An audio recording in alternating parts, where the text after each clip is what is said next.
Welcome to Booked, the bookstore education podcast brought to you by the American Booksellers Association. This episode is part of our Indies Introduced series, where we spotlight debut authors handpicked by booksellers from around the country.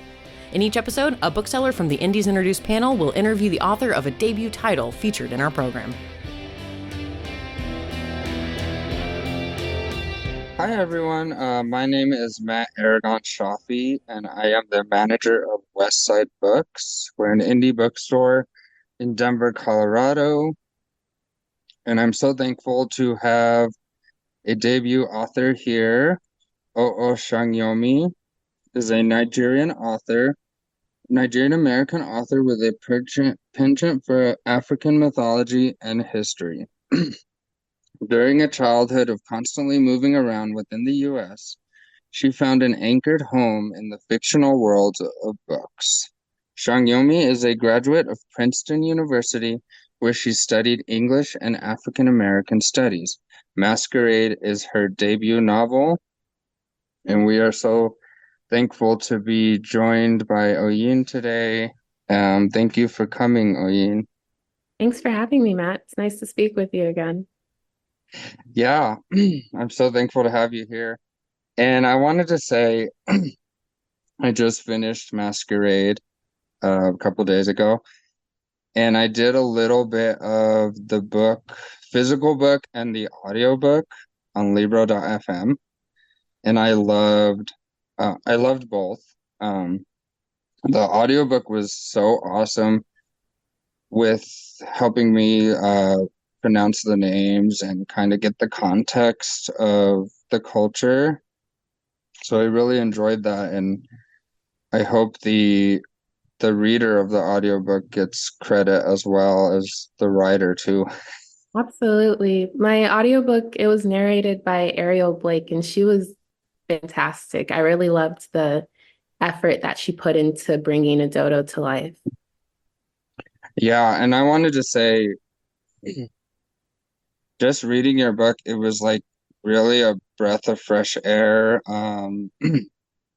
As a bookseller, I've been really getting into historical fiction, and I was like, wow, this is intense. It's beautiful. It's cool, like all kinds of cool ideas. And I'm not going to do any spoilers, but the ending was wow. So I was taken aback, and just to let you readers know out there, you're going to want to read this one, Masquerade. So I'll get kind of started with asking you some questions, Arlene. The first one is, what would you like your readers to take from your debut? Good question. So the first and primary motivation I had for writing Masquerade was to highlight pre-colonial West African history, because I really wanted to see that in a book.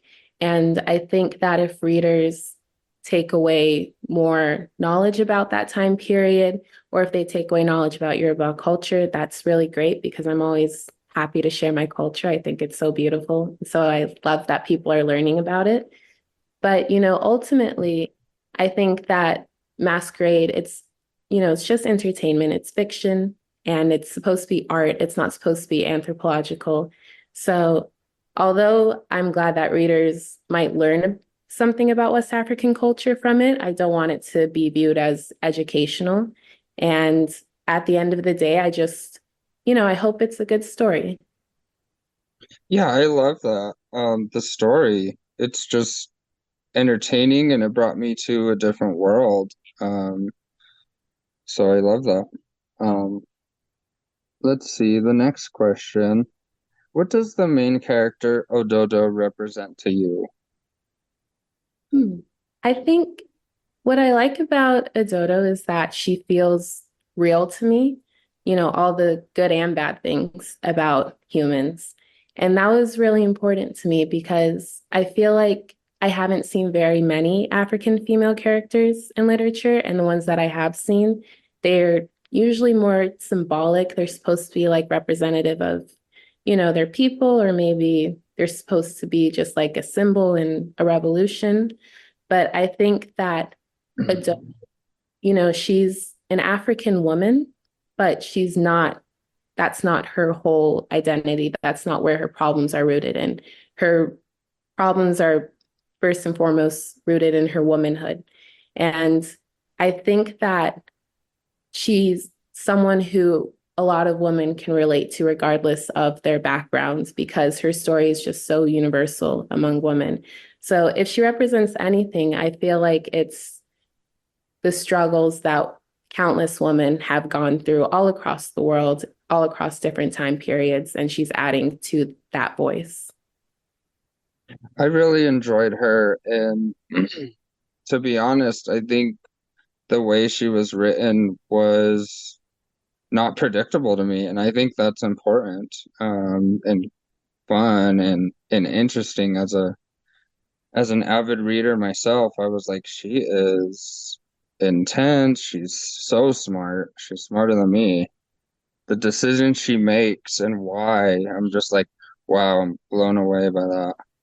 Thank you. I wanted her to have like her own motivations too. I feel like that helps with developing her instead of, just doing what a hero might be expected to do, or rather a protagonist. I think hero is too strong of a word for a dodo, but what a protagonist is supposed to do. I wanted her to make her own choices. And I could tell that. I think I could tell like the time period she's in, like she's very intelligent, careful, Mhm. and doing what she needs to do as a woman in that, quote unquote time period. Exactly. Uh, let's see, you may have touched upon this question, but I did ask, how important is the historical aspect of Masquerade? Yeah, the historical aspect of Masquerade is very important to me. I mentioned it was my primary motivation for going into writing Masquerade. I think that in recent years, there's been a really big rise in Afro fantasy and Afrofuturism in books. And it's been great because I think it's brought more cultures and more people to mainstream media. But I also think it's been a bit of a double-edged sword because I feel like it paints Africa as a fantastical place. And, Africa has so many different cultures with very long histories that I think they deserve to be used as more than just a premise for building a secondary world. So I really wanted to root Masquerade in a real time period and, have real history in it to highlight that there doesn't need to be fantasy elements when it comes to African books. We have a lot of stories that we can tell as well. Yeah, I think the way you answered that is so wonderful, and I agree with you that as I am a fan of African futurism and Afro uh, futurism as well, I'm just like, this is this is really cool to see this debut historical fiction novel. And we had spoken before, and when I first got your book, I mistakenly thought it was fantasy, and then I corrected myself, and I'm really glad I did because as a bookseller, I want to convey the importance of your work in general.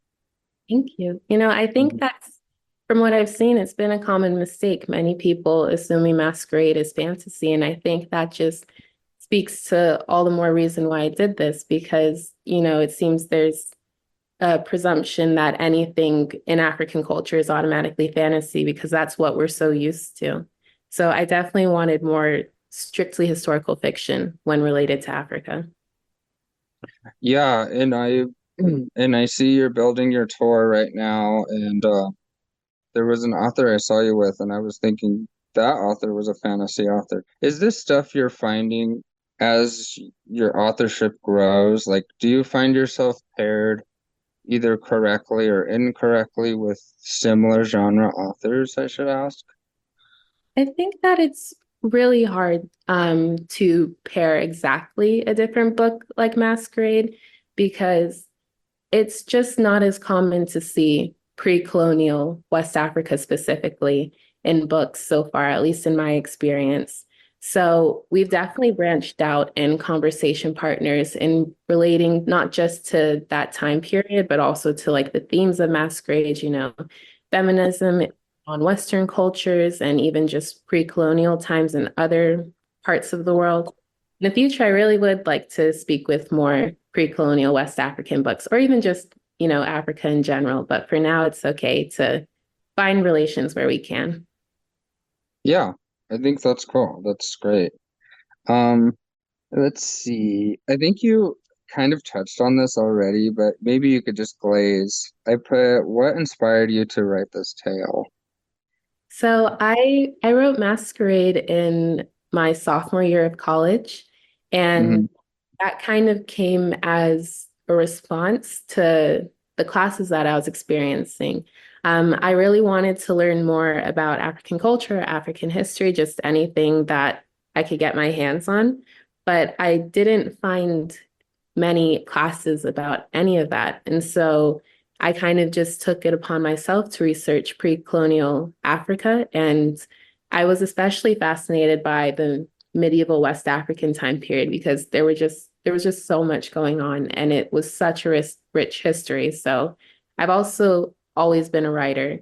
And the more that I read about that time period, the more inspired I became to write something in that time period. So that's how Masquerade came about. Love that. That's so cool. Thank you. Um, as a writer, how do you navigate myth and religion in your writing?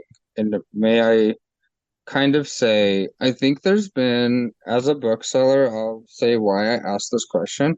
There's been like a lot of stuff going on in the literary world where it's like, is this myth?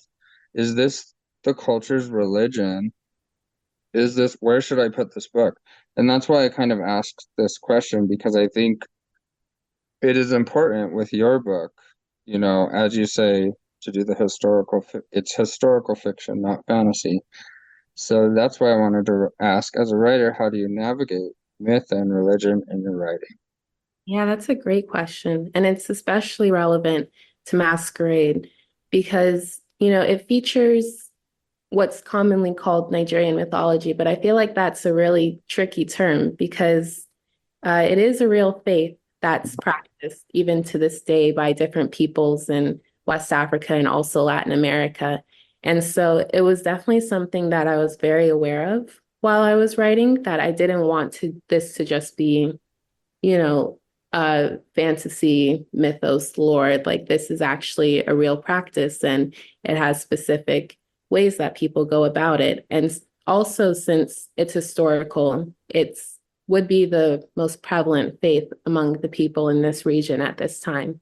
So I wanted to incorporate it like, it's just a very natural way of life for them. It's in everywhere in their world. And especially because, the plot was inspired by Greek mythology, I really didn't want to mix those two pantheons because they're so different. And I didn't want to just, Mhm. here's the Nigerian equivalent of this Greek god, because it's really different, the faith and the practices. So I definitely was very mindful about paying both of those different beliefs and, religions respect.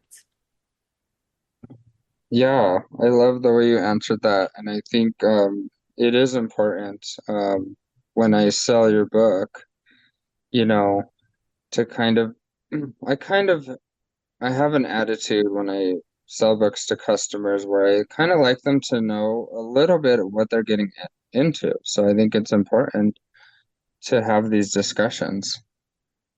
Absolutely. I appreciate that. Yeah. Everyone, this is Oyo Shangyomi, and her debut novel, Masquerade, will be available soon. And Oyin, if you have anything you'd like to share, please do. That was great. Thank you so much for this. It was really nice talking about the historical aspects more than anything else, since that was such a large part of the book. So thank you. Yeah, of course.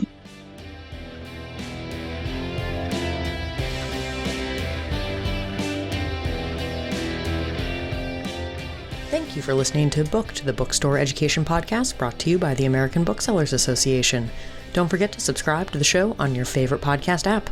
Additional educational resources can always be found on the ABA website at www.bookweb.org. Happy reading!